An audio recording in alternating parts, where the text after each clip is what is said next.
सत्य घटना सुनाए। जर्मन का एक दल भारत में योगियों की खोज में आया था। जहां जहां उन्होंने सुना बड़े योगी हैं, वो दल पहुंचा और उन्होंने अध्ययन किया। वो खूब पढ़े लिखे लोग थे और अंत में सबकी उनकी समझ में ये आया, यहाँ योग पर व्याख्यान देने वाले तो बहुत अच्छे हैं, ज्यादा से ज्यादा आसन प्राणायाम करने वाले लोग हैं, लेकिन योग की जिन सिद्धियों का इनकी पुस्तकों में वर्णन लिखा है, उस प्रकार की सिद्धियों से संपन्न व्यक्ति नहीं। प्रायः दंभी पुरुष हैं और उन्होंने अपनी पुस्तक में बहुत ऊटपटांग बातें भारत के योगियों के बारे में लिखी।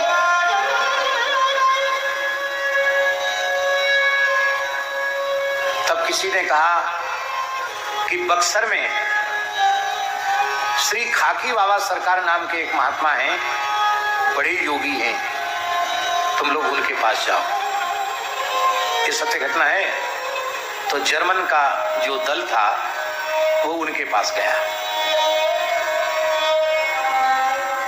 पूज्य बक्सर वाले मामा जी के गुरु जी की घटना है।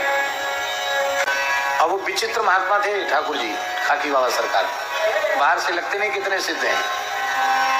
अब आप किसी से विचार कर लो, काशी हिंदू विश्वविद्यालय की नींव रखने में मालवीय जी ने, महामना पंडित मदन मोहन मालवीय जी ने अत्यंत आदर पूर्वक उनको प्रार्थना करके बनारस बुलाया था और काशी हिंदू विश्वविद्यालय की 5 ईंट उनके हाथ से रखवाई मालवीय जी ने। अब वो उधर की भोजपुरी भाषा बोलते थे, तो काहो मलविया ऐसे बोलते थे, मालवीय जी को मलविया बोलते थे। तो वहां के जो विद्वान थे काशी को, उनको बड़ा खराब लगा कि किस पागल को ले आए, आप उस सभ्यता से बात भी नहीं करता। तो मालवीय जी ने कहा, इनका तिरस्कार मत कर देना, ये संत वेश में साक्षात हनुमान जी है। ये मालवीय जी ने उनके लिए कहा।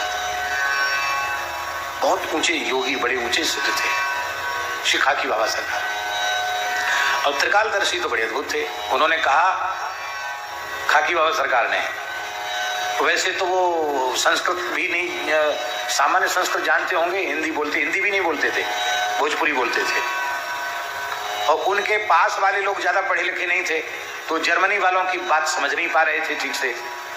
तो बाबा ने सबको हटा दिया और खाकी बाबा सरकार उनसे जर्मनी में बात करने लग गए। वो कभी जर्मन गए थे जो जर्मनी पढ़े होंगे, जर्मनी में बात करने लगे और उनको बहुत जोर से फटकार लगाई कि तुम जो उठपटांग लिख लिए हो ना कि भारत में कोई सिद्ध नहीं, योगी नहीं, तुम ढोंगियों के पास गए होगे, तुम योगियों के पास गए कहां? किस योग की सिद्धि को तुम देखना चाहते हो? तो उन्होंने कहा, योगी लोग हमने सुना जल के ऊपर गमन करते थे, पादों की गंगा जी चढ़ी हुई थी और वो गंगा जी पर ऐसे चले गए जैसे कोई जमीन पर चलता है, पल्ली पार तक चले गए। 1.5 किलोमीटर गंगा जी का पाठ था। उसके बाद बोले योगियों का 5 तत्वों पर अधिकार होता है, वैज्ञानिक बोले।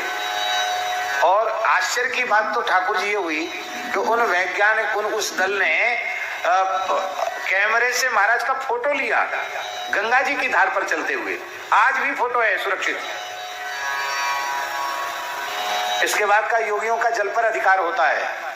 तब आपने कहा, ए गंगिया, गंगा जी को, ए गंगिया, हम पल्ली पार जाना चाहते, थोड़ा रास्ता दो ना।